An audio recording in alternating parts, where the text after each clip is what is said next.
Welcome to the Wally Show Aftercast. All the stuff we did not get to during the course of the show today. I was trying to send my daughter some flowers, and she just sent me a really nice note the other day. She's like, "I'm just really missing you." And I'm like, "Oh, that makes my heart." As a dad, that just makes my heart so happy. And then the gang, Betty and Gavin, thought, "Are you going to Venmo her money?" And because I've done that before, but she's not doing it just as a ploy to get something. And so, at least she hopes. I hope not. And so today, I thought, you know what? I'm going to just surprise her with sending her some flowers. That will mean something to her. Yeah. I think it's a nice thing. Like when your dad sends you things just at random rock, you love it. Yes. Yeah. Mm-hmm. And so I'm like, okay. And I asked my wife, because I'm like, oh my goodness, I have my daughter's old address in my phone. Somehow I didn't have her new one in my phone. And I asked my wife, she's like, "What are you doing? What do you need her address for?" I said, "Well, I'm going to send her some flowers." And she's like, "Oh, that's great." So I already had some picked out. And she's like, "Oh, you should send her Mickey ones." I'm like, "Wait, what? There's Mickey flowers?" She's like, "Yeah." I'm like, "Well, where are they?" So then she sends me a link. Fortunately, it was at the same website I was on. And so I'm sending her like a little vase that has Mickey Mouse on it or whatever with some flowers. Mm-hmm. And so sweet. I go to check out, though, and I'm dumbfounded. Because they're like, "You can have them today." Like right now, 1-800-Flowers is my best friend. They're like, "Man, we understand. You want to do something nice for your daughter. That's amazing. Mm-hmm. Hey, why don't you write a custom note? If you don't want to you do that and you want like a nicer note even, you can pay $5. I'm like, "No, I'm good. I just want to." And this is all conversation I'm having in my head. Like I'm not on the phone. I'm online. Mm-hmm. But we're best friends at this point. And so like, oh, this is great. They want me to share this with my daughter and have a great moment. And so I'm like, okay, it's $54. That right there, I'm at my limit. It's a lot. I'm at my limit right there. I'm like, that's crazy. Just as a how do you do, love you kind of thing. And you know it doesn't cost them $54. No! Flowers are like popcorn at the movie theater. Like it doesn't cost you a grip of cash. So I'm thinking, okay, so $54. I'm thinking that's what I'm getting out of there for. Mm-hmm. I'm thinking that's it. Here's your price. Fantastic. Thank you. And I know I'm going to pay tax. Fine. But then I go to check out without really looking at it, and all of a sudden it says $80. I'm like, wait, what just happened? So there's a $27 difference? There's tax and then $20 delivery fee. What in the what? Listen, I'm not surprised at all. Really? I mean, if you want something delivered, they will charge you an arm and a leg. And then on top of that, that probably didn't even include tip. I'm not tipping? You have to tip. Why would I have to tip? Everybody expects to get tipped. No, especially if they're not delivering something. Well, hopefully they'll just deliver it and leave it on the doorstep is what should happen. So she shouldn't have to mess with that. She's gonna Venmo me a pay request for a tip. That would be the worst. Oh, that is how I would know that I've raised my daughter wrong if she Venmo'd me for that. So I'd be proud of her. I know you would, because you love taking my money. You love, and I love when she takes your money too. Because here's what I love. My wife and my daughter. I love how much the two of them have you wrapped around their finger. Yeah. And you're always like, "No," I'm telling them no. And I know the truth. Right. I know that you might think you are the head. Yeah. But they are at least the neck. And they will tell the head where to turn. Okay. I did say, like, I'm going to girl math this here. Oh, wonderful. I love girl math. This was $80. So I actually saved $720. How's that? Dollars, because last night I was thinking, you know what? I'm just going to fly to Orlando and surprise her. Good Lord. Yes, I'm just going to fly down there and surprise her. She's missing me. This would be kind of fun. And we'll go do fun daddy-daughter stuff. Mm-hmm. And so my flight down there, I looked at it, was $800.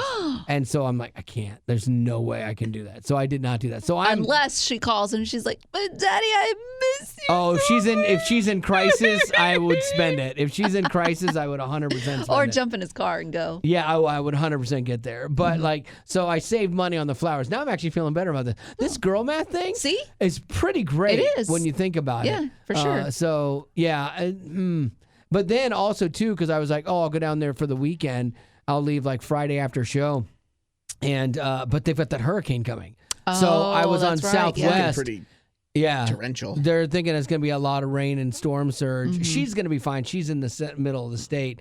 The Panhandle is going to get it again, as they always do. I think it was on the 2-year anniversary, they were saying, of Ian that really hit them hard, and it's coming up on that. They just can't get a break, man. And like Southwest and all these other places are like, hey, just be prepared. Your travel is going to be impacted. We promise you if you're going to and they listed all these cities. And here's of course, the thing. Orlando is There's right on a it. tornado, Category 3, Or whatever hurricane. you want to say. Okay. And you didn't even tip the flower guy. He's getting out there, sacrificing his life. And you're like, Rain or no, shine. no tip. I had another But tipping. I'm going to get my daughter that That's right. $80 Mickey That's Mouse right. vase. I had another tipping thing yesterday. I went to buy. I met my wife for lunch at the cheesesteak place in the mall. So I go and I'm being very cordial and I pay. I put my card in there and we're all like buddies and everything.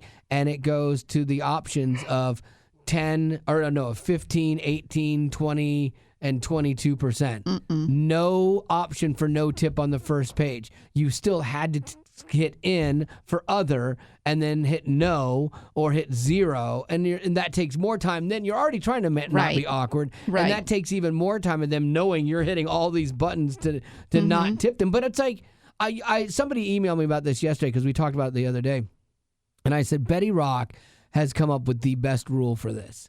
Your rule of being, if I have to go to the counter to order, I have to refill my own drinks and I have to throw away my stuff, I'm not tipping. I'm busting. If anything, they should be tipping me. Yeah, exactly. If I'm bussing the table, if I'm getting my own drink, if Yeah. I have to go back up and pick up my food, what am I tipping for? I don't know when we got it was COVID. COVID is what undid us for fast food now being a tippable thing. Like that's what's crazy. And because you're right, they just did this and then employers don't want to pay and so then they put it off on the customer. The customer always takes the hit regardless, But I think your rule is a really good rule. Or just start bringing a tip thing when they turn the thing around. You just bring up your phone and be like, okay, now you tip me. 'Cause Yeah. I'm doing all this Oh, for other sure. stuff. Yeah. For sure. And two, I know that they could be like, well, we work for tips and we need you to tip us. Don't get mad at us as customers. You need to get mad at your manager. Right. Something's off kilter and it's not my fault. Because when did I become the manager of Right. your establishment? Never. Have you? You're not my responsibility. I did take you to Raise.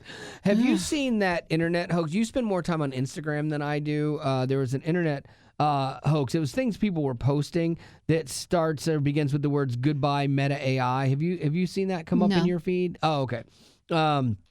Basically, it's a bunch of words. It's text talking about the legal consequences of artificial intelligence.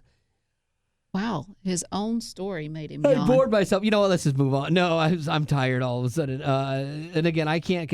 Just like how when we're out and about and people complain about being tired, you can't complain about being tired to a morning guy because you're like, nope, falls on deaf ears. I can't complain about being tired to a morning guy that's just had a kid. Like I can't complain about being tired in front of Gavin. So I try to be mindful of that. No, you are allowed to be tired. I chose to have a not kid. Not like you though. Like yours is next level now. But this thing talks about how if you do not post this at least once, it will be assumed that you are okay having Meta use your information and photos. I do not give Meta or anyone else permission to use my data.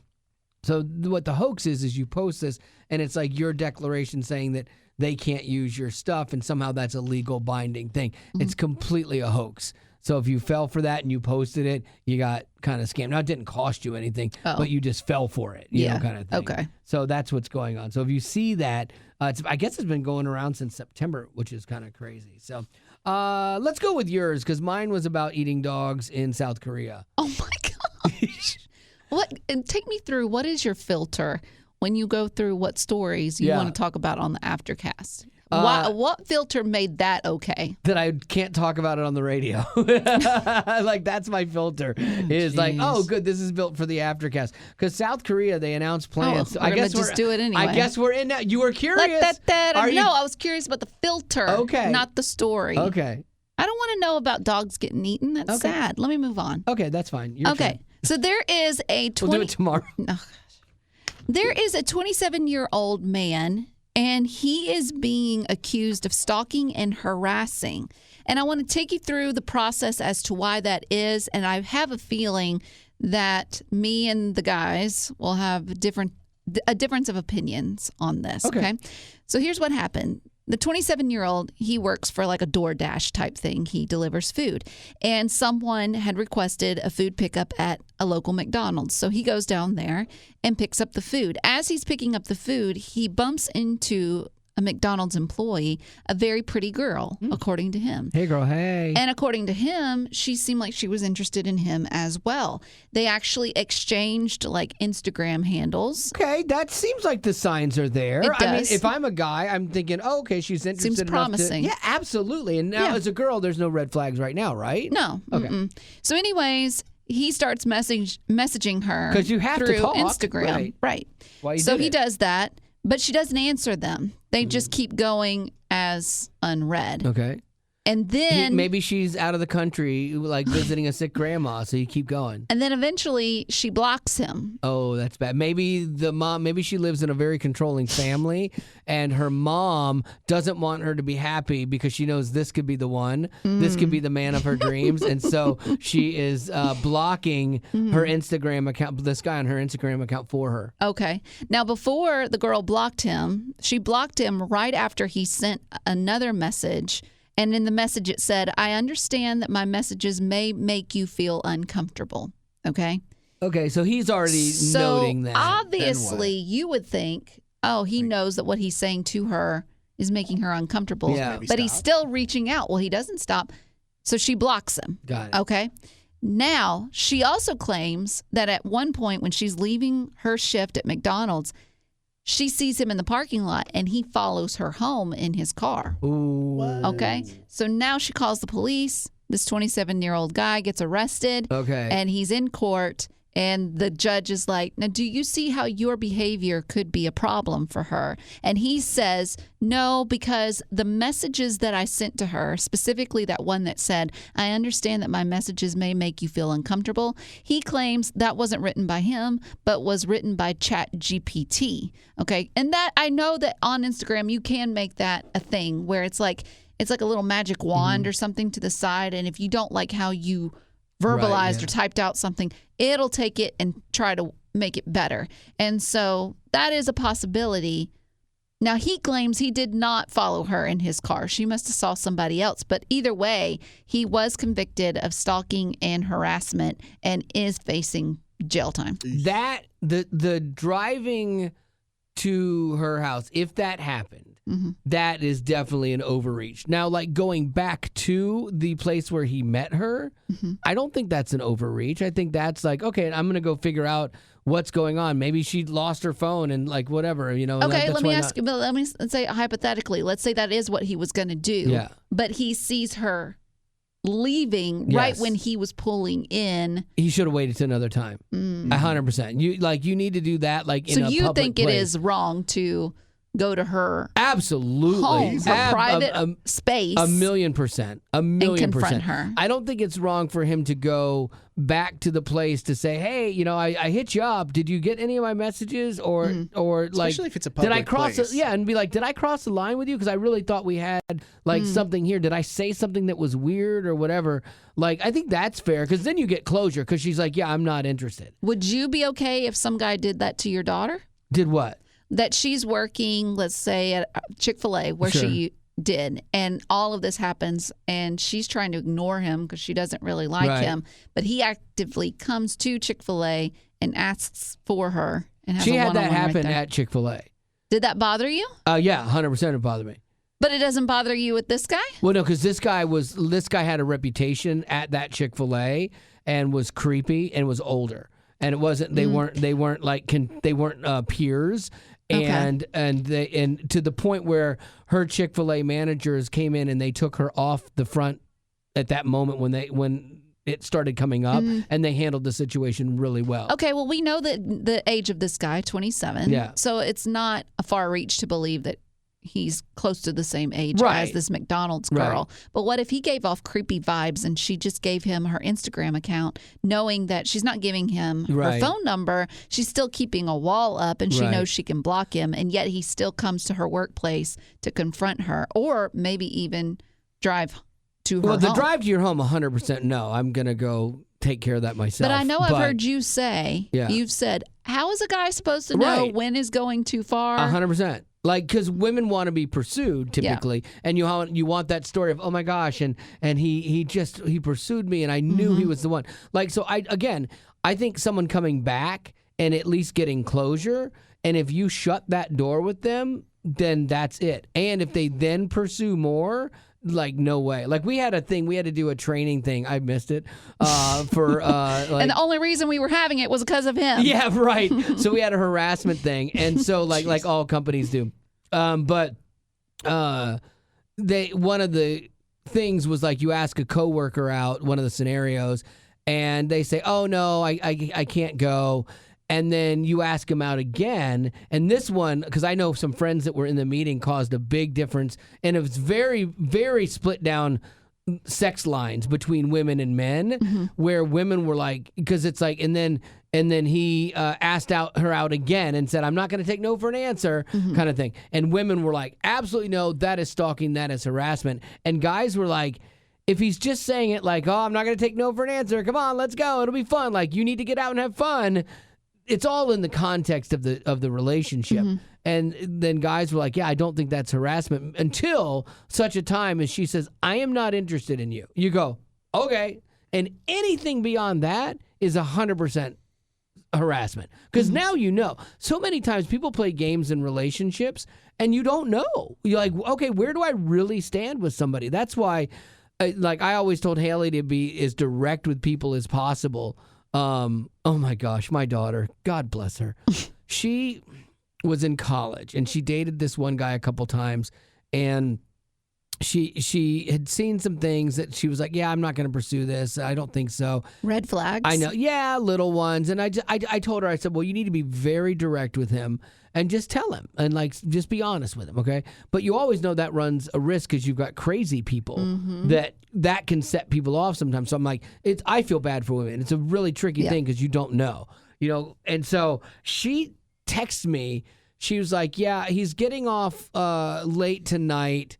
And I'm going to go ahead and tell him tonight." And I said, "Okay." And she's like, "Yeah, we're going to meet at this park." I'm like, "Absolutely not." I said, "Are you insane?" "No." She's like, "It's right near college." I'm like, no, you don't do that. This one you do over text. You are not going to go meet some guy at 11:30 at night at a park to break up with him. Oh my gosh. I know. I'm like, this is why you need to make her watch Dateline. I know, right?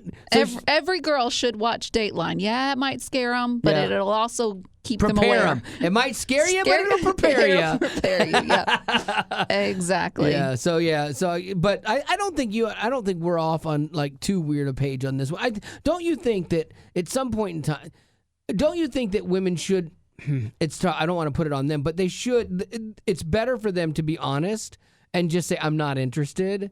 Because most guys, than trying to be nice, right? Because most guys, that shuts them down.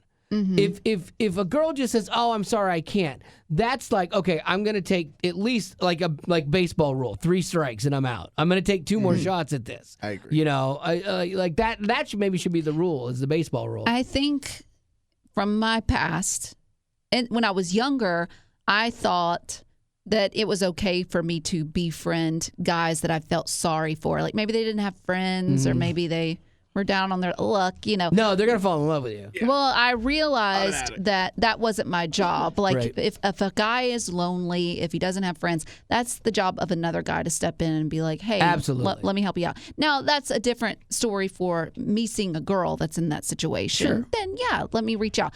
But I learned that probably in my early 20s that I needed to stop doing that.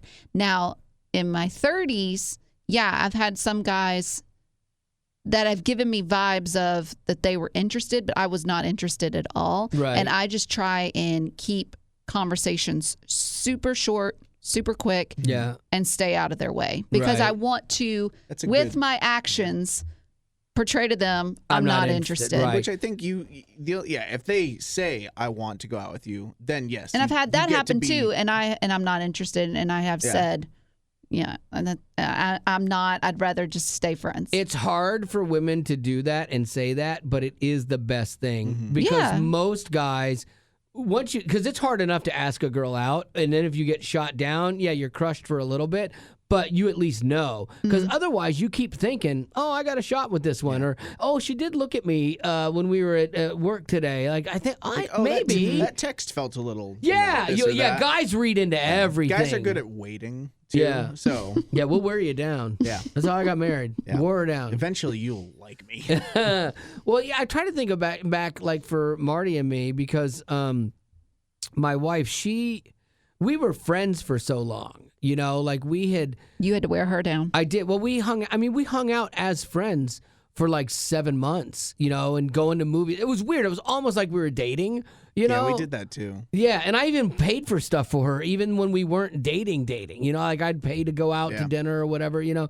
And so I'm like, I'm trying to think if I ever was like taking a hint or something. I don't know, like, because I just kept swinging, I guess. I don't know. Did Marty ever admit that she's like, yeah, I just didn't really like you? No, she always did, I think. But then we didn't want to mess up like a friendship, or I was too nervous. You know, guys are nervous. When you're younger. Yeah. Yeah. Yeah, like the older you get too, like Rock, I would imagine for you, like dating would be more cut and dry. You know, because you don't have time to waste, and so if you have somebody you're just like ick vibes or whatever, you're like, no, I'm just shutting that down. Yeah, I think the older you get, the more you're like that. Yeah, and I think it's a better way to be, honestly, for everybody. I think it's a good way to be with friends too. I mean, like I feel like there's also some amount of taxing that can go on you for trying too hard to make a friendship work, even if you're like, I just don't totally vibe. Yeah, I don't put like that kind of like if somebody's drama or somebody isn't really like reciprocating, because I'm a really good friend, but like if they're like not reciprocating, like we had a situation with a couple that we were really close with, and then they moved to a different part of the city, and like our lives stopped being as intertwined, and Marty just kept like wanting to reach out and you know, felt burdened for them at times and wanted to do all these nice things. And I'm talking, these were people that were like family to me. And she couldn't understand why I was like, yeah, it's just gone. You know, I'm not going to keep reaching out to something that is not there, you know? And do you mean like space-wise? Like distance was farther away, or they were not giving the same effort? Same effort. Marty was Yeah, exactly. hoping. I'm like, you're barking up the wrong tree. It's like, for whatever reason.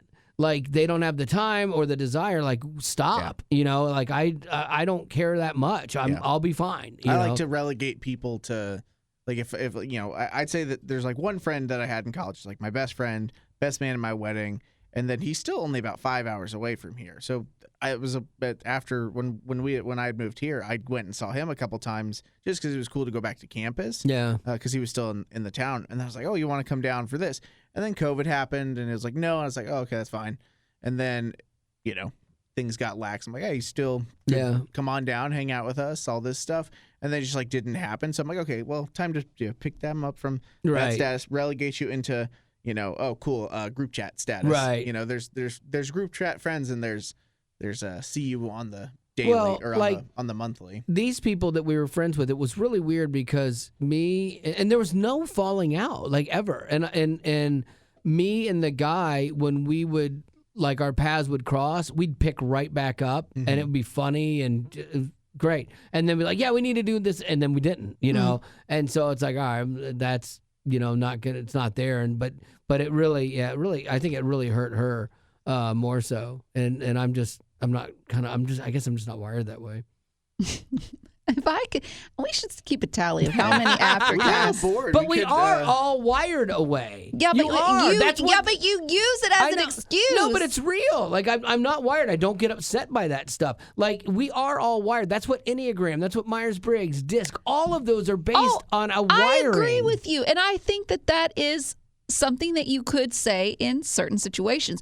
But I'm saying there are things that you talk about that you could change, but you refuse to, and you blame it on that's just the way God wired me. Let me give you an example. So I like this example is, I'm just wired that way.